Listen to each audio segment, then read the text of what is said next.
I thought I had built the perfect life. Owen Mitchell, 33 years old, senior accountant, pulling in a solid 6 figures analyzing numbers that never lied. Unlike people, apparently. 4 years ago, I married Clare Hart, a stunning 25-year-old with honey blonde hair and a smile that could make a man forget his own name. We had an arrangement that seemed ideal. I would be the provider, the rock, the foundation of our future, while Claire would transform our suburban 3-bedroom house into a home. For the first 3 years, it worked flawlessly. I'd come home to the smell of dinner cooking, to a wife who greeted me with genuine enthusiasm, to conversations about our future children and weekend plans. Claire seemed content managing our household, decorating rooms with careful attention to detail, hosting dinner parties for my colleagues where she charmed everyone effortlessly. I trusted her completely. Why wouldn't I? She had no financial worries, no job stress, no reason to be anything but grateful for the life I'd provided.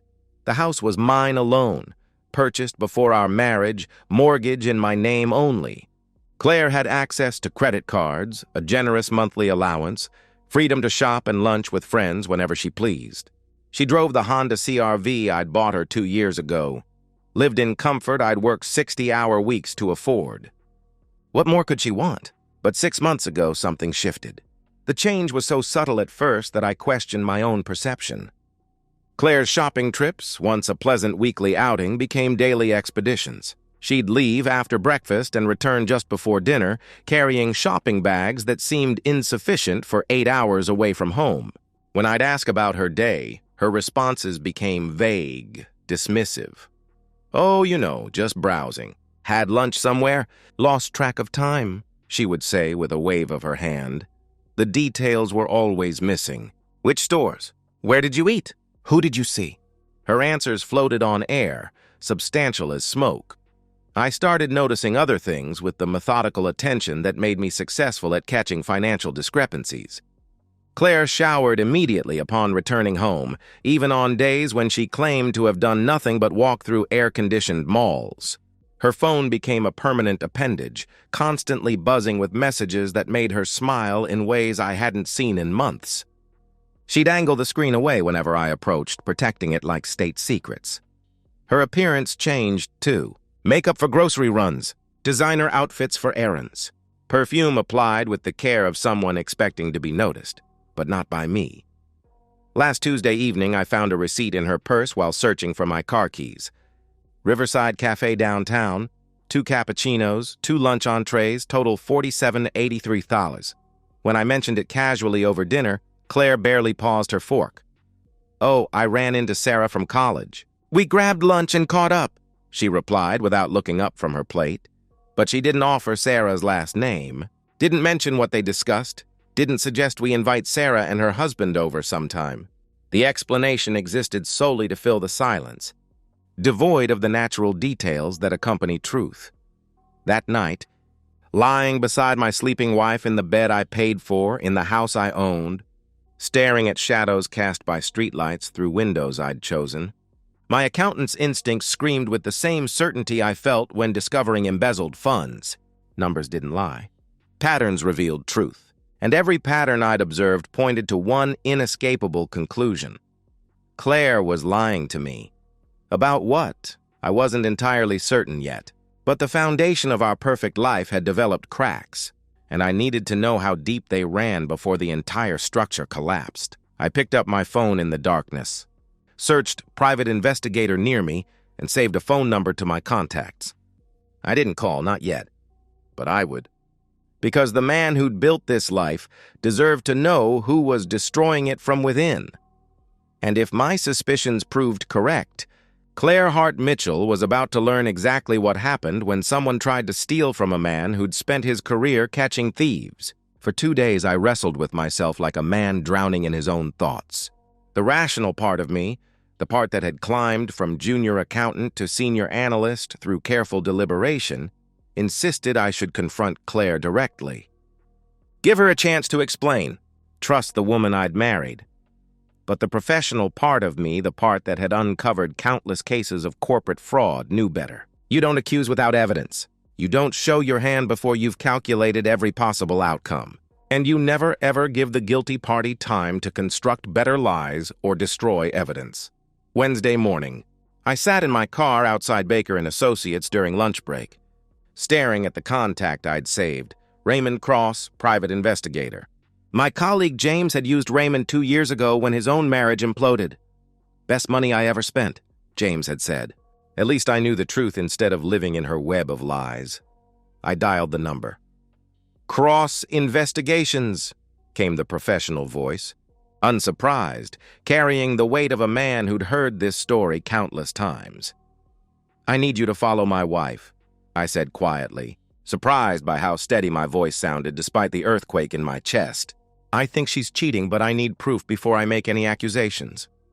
Raymond asked necessary questions with the efficiency of a doctor taking symptoms. Claire's description, 5'6", blonde hair, distinctive silver Honda CR-V. Her typical schedule, the time windows I'd observed, the behavioral patterns that had triggered my suspicion. He quoted his rate without hesitation. $150 per hour. Minimum 3-day retainer. Start tomorrow, I said, and gave him my credit card information. Thursday morning arrived with deceptive normalcy. I went to work, attended budget meetings, reviewed quarterly reports, responded to emails, all while my phone sat face up on my desk like a loaded weapon. At 11:47 a.m., it buzzed. Raymond, subject left residence 10:15 a.m. in silver CR-V, license plate visible. Currently at Riverside Cafe downtown, corner table. She's with a male, mid-20s, athletic build, dark hair. Body language suggests familiarity, leaning in, touching hands across table. Documenting everything, my vision blurred. I locked my office door, sat down heavily, forced air into lungs that seemed to have forgotten their purpose. 4 years of marriage reduced to a text message. More updates arrived throughout the day, each one a surgical strike to my heart. Raymond. Subjects left cafe together. Observed extended embrace and kiss in parking lot before separating to different vehicles. Following subject's vehicle now. Raymond. Subject drove directly to Riverside Hotel, downtown location. Male arrived 4 minutes later in black Ford Mustang. They entered lobby together.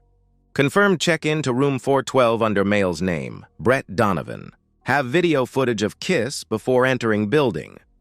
I closed my laptop, told my assistant I wasn't feeling well, and left the office. I drove aimlessly through suburbs that suddenly felt foreign. Hands trembling on the steering wheel of a car I'd bought with money earned through devotion to a woman who was, at that moment, naked in a hotel room with another man. Raymond. Subjects exiting hotel, 3:52 p.m.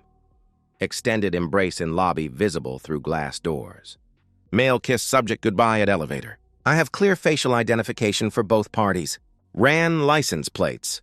Brett Donovan, 26, registered address Parkside Apartments, employed at Apex Fitness as personal trainer. A personal trainer. 26 years old. I almost laughed at the cliche, but laughter required breath I didn't have. That evening I arrived home before Claire. When she walked through the door at 5:23 p.m., perfectly timed as always, she carried 2 small shopping bags and hummed softly to herself. The same woman who'd kissed another man goodbye 3 hours earlier now kissed my cheek with lips that had been elsewhere. "How was your day, honey?" she asked cheerfully. "Fine," I managed. "Yours?" "Oh, just running around. Found a few things on sale at Nordstrom Rack," she replied, heading upstairs immediately for her post-adultery shower, a ritual I now understood with sickening clarity. I sat at our kitchen table, my kitchen table, and stared at nothing while water ran overhead, washing away evidence of betrayal. Friday and Saturday brought more of the same. Raymond's reports arrived with clockwork precision. 2 more hotel visits. 1 lunch date where Claire and Brett sat so close they appeared fused together.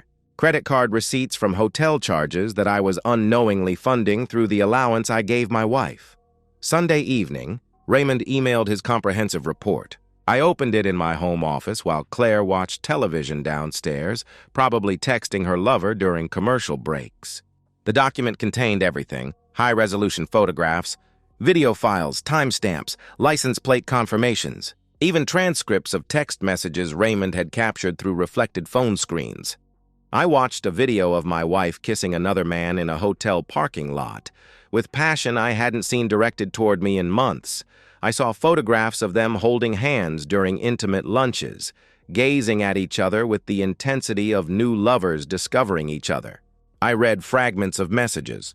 "Can't wait to see you tomorrow," and "Owen's working late again, we have all afternoon."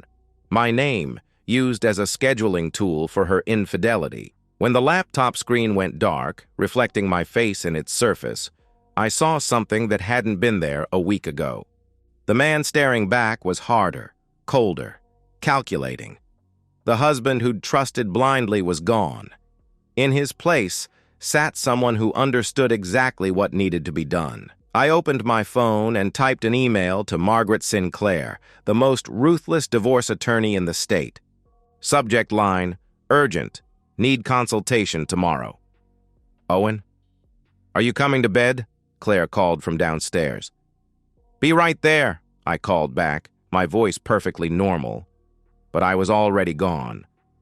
The man who'd loved Claire Mitchell was dead. The man who would destroy her was just beginning. Monday morning, I called in sick to work for the first time in 3 years. Claire accepted my explanation of a stomach bug without question. Why would she doubt the husband she'd been deceiving? For 6 months? I waited until she left for her morning errands before driving to downtown's legal district. Margaret Sinclair's office occupied the top floor of a steel and glass tower that pierced the sky like a blade. Her reputation preceded her through the marble lobby. The divorce attorney, who'd dismantled 3 prominent politicians, 2 CEOs, and a celebrity chef with surgical precision. Rumor claimed she'd never lost a case where adultery was involved. Sitting across from her mahogany desk, I felt like I was consulting a general about war strategy. Margaret was mid-50s, silver-haired, with eyes that could dissect lies at 50 paces. I slid Raymond Cross's complete investigative report across her desk without preamble. "I need a divorce," I said simply, "and I need her to get nothing." Margaret examined the materials with the methodical attention of a pathologist. Photographs, videos, hotel receipts, text message captures, license plate confirmations. She absorbed every detail while making precise notes on yellow legal paper. 20 minutes passed in silence before she looked up. "This is ironclad," she said, tapping the photographs with a manicured finger. "Documented adultery with photographic and video evidence across multiple instances. Clear proof of ongoing deception and betrayal. In this state, that constitutes grounds for fault-based divorce." She leaned back in her leather chair. "You'll retain the house. It's solely in your name.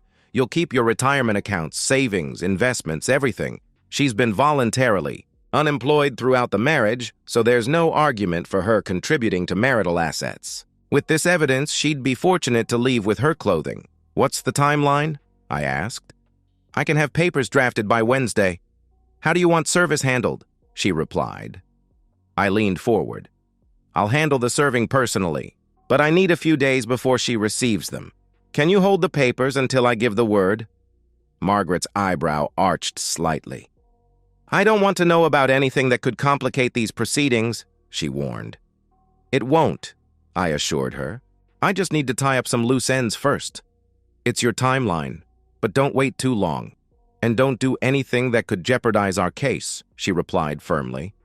After leaving Margaret's office, I drove directly to First National Bank, where I'd maintained accounts for over a decade. My financial advisor, Robert Brown, had helped me navigate everything from first-time home buyer programs to retirement planning. Now he would help me navigate divorce. "I'm filing for divorce," I explained, spreading documents across his desk. "I need to secure every asset before papers are served." Robert reviewed my financial profile with practiced efficiency. "Your checking account is solely in your name, protected. Your 401k and investment portfolios, protected. The house deed, protected. The only joint liability is the credit card she uses for household expenses," he informed me. Within an hour, Claire's credit card was canceled and paid off in full. I opened a new checking account she couldn't access, transferred my salary direct, deposit, and documented every penny I'd spent on Claire throughout our marriage. The numbers were staggering. $187,000 over 4 years. Nearly $50,000 per year to fund the lifestyle of a woman who was using that freedom to betray me. "One more suggestion," Robert said as we concluded. "Change all your passwords. Bank, accounts, investment platforms, email, everything. If she has access to any financial information, eliminate it immediately." That evening, I returned home and performed normalcy like an actor hitting his marks. I kissed Claire hello, asked about her day, ate the dinner she'd prepared with hands that had touched another man that afternoon. We watched television together on the couch, her head on my shoulder while she probably planned tomorrow's rendezvous during commercial breaks. But inside, I'd already departed. The man sitting beside Claire was a ghost. The real Owen Mitchell was 3 steps ahead, constructing her downfall with the same methodical precision I applied to corporate audits. Tuesday evening, I made a phone call to David Turner, my closest friend since childhood. David had served 2 tours as a Marine before starting a private security company. He'd been my best man, had stood beside me when I promised to love and honor the woman who was systematically destroying our marriage. "David, I need a favor," I said when he answered. "Anything, brother." "What's happening?" he replied immediately. "My wife's been cheating on me. I have proof. I'm filing for divorce. Everything's handled legally. But there's something I need to do first, and I need you there with me," I explained. David didn't hesitate. "When and where?" he asked. "Tomorrow night. I'll text you the address," I replied. "I'll be there," he confirmed. I hung up and stared at Brett Donovan's address. Unit 3B, Parkside Apartments. Raymond had included it in his comprehensive report, along with employment information, vehicle registration, even social media profiles. Brett Donovan, 26, personal trainer, collector of married women's secrets. I wasn't a violent man. I'd never thrown a punch in my adult life, had built my success through intellect and persistence rather than physical force. But some debts required different forms of payment. Some accounts needed settling before the books could be closed. I pulled up Brett's latest social media post, a shirtless gym selfie with the caption, "Earned it." His smile was arrogant, satisfied, the expression of a man who thought he was getting away with theft. Tomorrow night, Brett Donovan would earn something else entirely. Wednesday evening, 8:47 p.m. I pulled into the cracked asphalt parking lot of Parkside Apartments with David in the passenger seat. The complex was exactly what I'd expected, a decaying monument to low rent and lower standards, where someone like Brett Donovan could afford to live on a personal trainer's salary. "You sure about this?" David asked.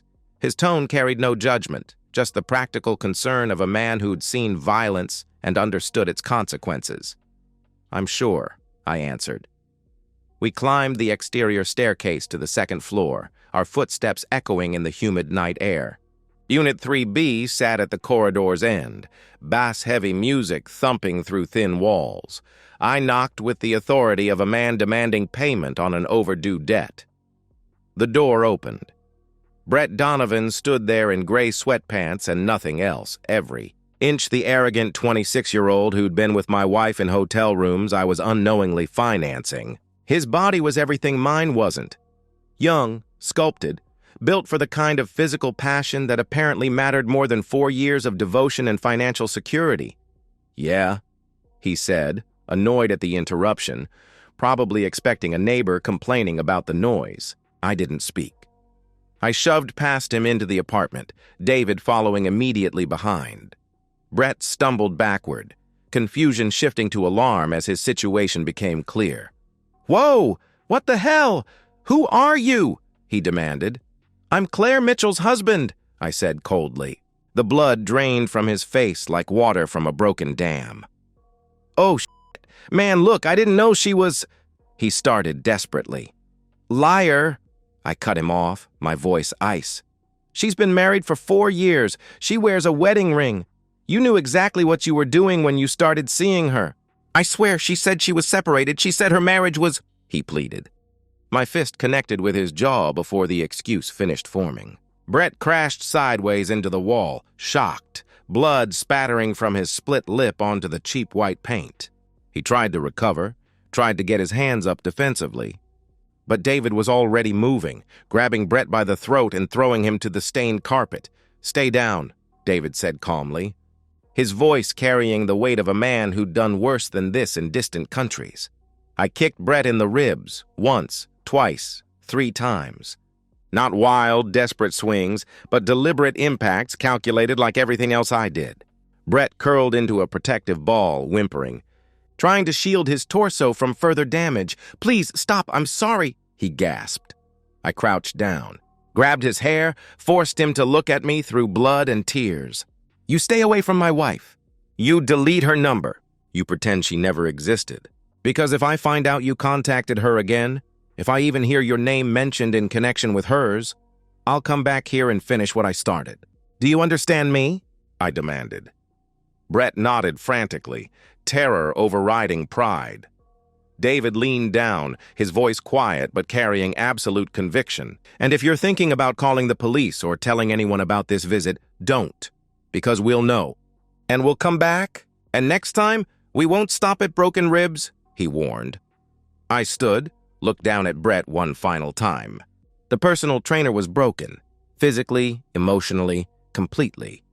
His good looks were temporarily ruined, his confidence shattered, his sense of invincibility exposed as the delusion it had always been. He'd heal. His ribs would mend, his face would return to normal, but he'd never forget the lesson that some men's wives came with prices too high to pay. We left without another word. My knuckles were raw and bleeding. I wiped them on my jeans as we descended the stairs, feeling something like satisfaction for the first time in weeks. "You good?" David asked when we reached my car. "I'm fine," I replied. "You crossed a line tonight, brother," he observed. I knew he was right. The Owen Mitchell who'd built a life through careful planning and legal channels was gone.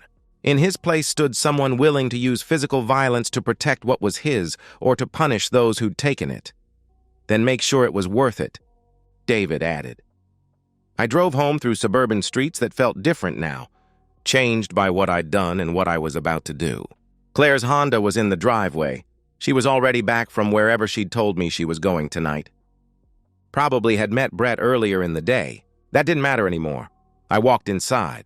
Claire was on the couch watching reality television, eating popcorn from a ceramic bowl I'd bought her for Christmas 2 years ago.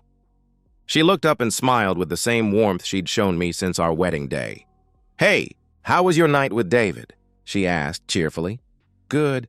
Just caught up," I replied. "That's nice," she said, patting the cushion beside her. "Come watch with me." I looked at her, really looked at her. The woman I'd married. The woman I'd trusted with my future, my finances, my heart. The woman who had been methodically destroying our marriage for 6 months while living in comfort I provided. Spending money I earned, sleeping in a bed I paid for. Tomorrow morning, she was going to understand exactly what she'd lost. "I'm tired," I said. "I'm going to bed." "Okay, babe," she replied, blowing me a kiss. The same gesture she'd performed thousands of times. I climbed the stairs, got into bed fully clothed, and stared at the ceiling. My knuckles throbbed. My chest felt hollow. But my mind was crystal clear. My phone buzzed. A text from Margaret Sinclair. "Papers are ready." "Tomorrow?" I typed back. "Tomorrow morning. 9 a.m. I set my alarm for 6 a.m. Claire's last normal morning was almost over, and she had no idea her entire world was about to collapse. Thursday morning. I woke at 6 a.m. as planned, showered, dressed in my work clothes with the same precision I'd maintained every morning for 4 years.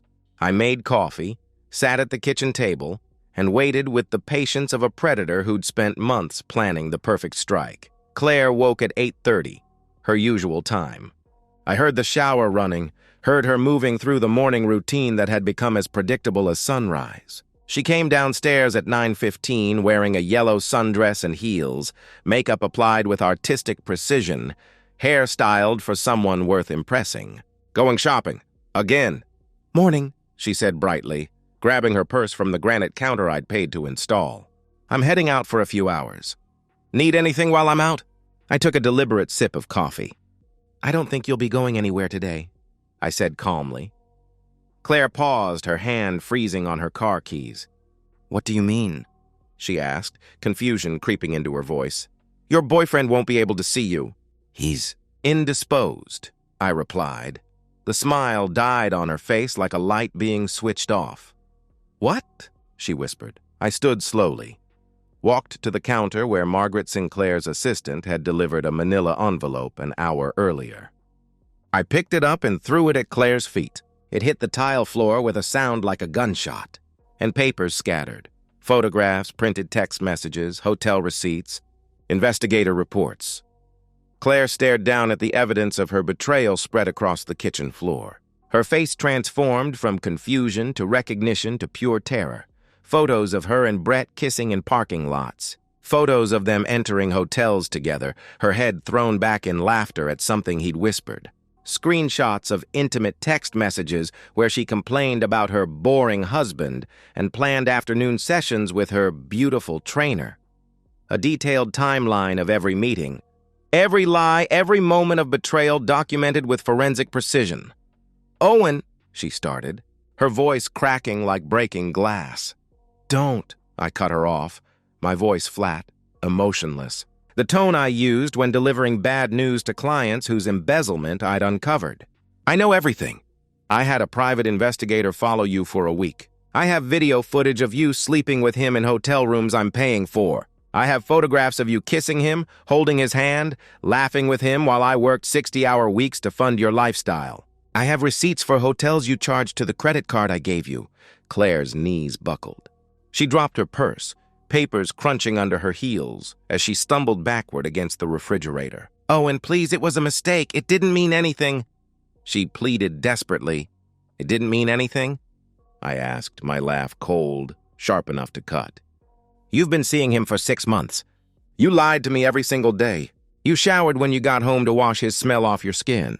You took my money, lived in my house, slept in my bed, and a 26-year-old personal trainer in cheap hotels. Owen, I'll end it. I'll never see him again. We can fix this, please, she begged. It's already ended. I made sure of that last night, I informed her coldly. Claire's eyes widened, genuine fear replacing calculation. What did you do? She asked, terror creeping into her voice. I paid Brett a visit. He understands now that you're off limits. He won't be bothering you anymore, I explained. I stepped closer, towering over her as she pressed herself against the appliances I'd purchased. But it doesn't matter, because you're not going to be here, Owen.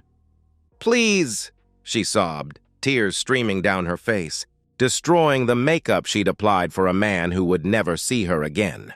I love you. I made a mistake. Please don't throw away everything we have. Everything we have? I replied, my voice rising for the first time. 4 years of suppressed rage finally finding release. I gave you everything. I paid for this house, I paid for your car, I paid for your clothes, your food, your shopping trips, your hair appointments, your gym membership where you probably met him. And you used all of it, every single dollar I earned, to support a relationship with another man. I picked up the divorce papers from the counter, the ones Margaret had filed electronically that morning while Claire slept peacefully beside me. I threw them at her chest. She caught them reflexively, her hands shaking so violently the papers rustled like autumn leaves. I'm divorcing you. The papers are already filed. With the evidence I have, you'll get nothing. No alimony, no property settlement, nothing. The house is in my name. Every bank account is in my name. You haven't worked in 4 years, so you have no claim to marital assets, I declared. Owen, you can't. Where am I supposed to go? She cried out. Go to your parents. Go to Brett. Oh, wait, he won't want to see you anymore. Go to hell, I don't care, I replied coldly. I walked to the front door and opened it wide, morning sunlight streaming across the threshold. Get out of my house! Owen, please, she wailed, sobbing now, mascara running down her cheeks in black rivers, her carefully constructed appearance dissolving. We can go to counseling, I'll do anything. You don't understand, do you? I asked, my voice dropping to something quiet and deadly, the tone that had made corporate executives confess to embezzlement rather than face my audit reports. I don't want to fix this. I don't want to work on our marriage. I don't want you anymore. You're not the woman I married. You're not the woman I trusted. You're nothing to me now. Claire tried to move toward me, reaching out with desperate hands. I stepped back. If you're not out of this house in 10 minutes, I'm calling the police and having you removed for trespassing. You have 10 minutes to take whatever you can carry. Everything else I'm donating to charity or burning in the backyard, I stated firmly. Owen, she started. 9 minutes, I interrupted. Claire collapsed on the entryway floor, sobbing so hard her entire body convulsed. I watched without emotion, feeling nothing but cold satisfaction as the woman who'd destroyed our marriage finally faced consequences for her choices. She eventually pulled herself up, her legs unsteady, and stumbled upstairs. I heard drawers slamming, hangers clattering, the sound of someone whose world had just imploded trying to salvage anything from the wreckage.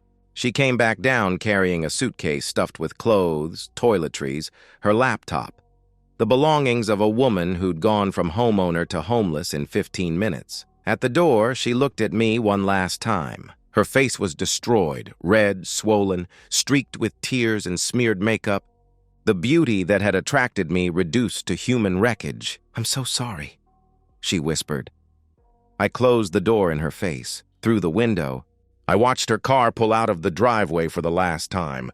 Watched her drive away from the life she'd systematically destroyed with lies and betrayal. I didn't feel victorious. I didn't feel relieved. I felt empty, hollowed out, like a building after controlled demolition. But I also felt something else. A cold, hard satisfaction that justice had been served, that consequences had finally caught up with choices. My phone buzzed. A text from Margaret Sinclair. She signed the papers. It's done. I deleted the message and sat alone in the house that was finally, completely, irrevocably mine. The divorce finalized in record time. Claire didn't contest anything. She signed every document Margaret placed before her, accepted a token settlement of $1,500, and disappeared from my life as completely as if she'd never existed. I kept everything. The house, all savings accounts, retirement funds, investment portfolios. I had the locks changed the day she left, donated most of her belongings to charity, threw the rest in dumpsters. I repainted the bedroom, bought new furniture, erased every trace of her presence from my life with methodical thoroughness. My daily routine returned to what it had been before marriage. Work, home, solitude. Colleagues knew I was divorced, but asked no questions. I volunteered no information. I remained the same reliable, methodical senior accountant I'd always been, except now the man behind the desk was harder, colder, less trusting. At night sometimes, I lie in bed and stare at the ceiling, wondering if the emptiness will ever fade. Wondering if I'll ever trust another woman enough to share this house, this life, this carefully constructed existence. The answer, most nights, is no. Claire Hart, she dropped the Mitchell name, works as a cashier at a discount grocery store on the city's eastern edge. She lives in a studio apartment in a neighborhood where sirens wail every night and bars cover every window. Her parents disowned her when she showed up seeking shelter. Her father, a man I'd respected and shared holidays with, opened his door, listened to her tearful explanation, and delivered his verdict. "You disgraced yourself and this family. Don't come back," he had told her before closing the door permanently. She tried reaching out to me once, a long, rambling email about regret and change and second chances. I blocked her address without reading past the first line. Some doors once closed remain that way forever. Brett Donovan left town shortly after our encounter. Rumor is he was terrified someone was going to kill him. No one has seen him since. His Apex Fitness employment terminated without explanation, his apartment abandoned, his social media accounts deleted. Sometimes justice is swift and physical. Sometimes it's slow and psychological. Sometimes it's both. Claire spends her evenings alone, scrolling through old photos on her phone, pictures of the house, the life, the future she traded for 6 months of excitement with a man who wasn't worth the wreckage he caused. She wonders if she'll ever stop regretting her choices. She won't. The price of betrayal, I've learned, isn't paid once. It's paid every day, in every consequence that follows, in every door that closes, in every night spent alone wondering what might have been if different choices had been made. I sleep well now. In my house, in my bed, in the life I rebuilt from the ashes of her destruction. And sometimes, in the quiet moments before dawn, I think about justice, how it comes slowly for some, quickly for others, but eventually, inevitably, for everyone. Clare Hart learned that lesson too late. But she learned it completely. That, I suppose, is enough.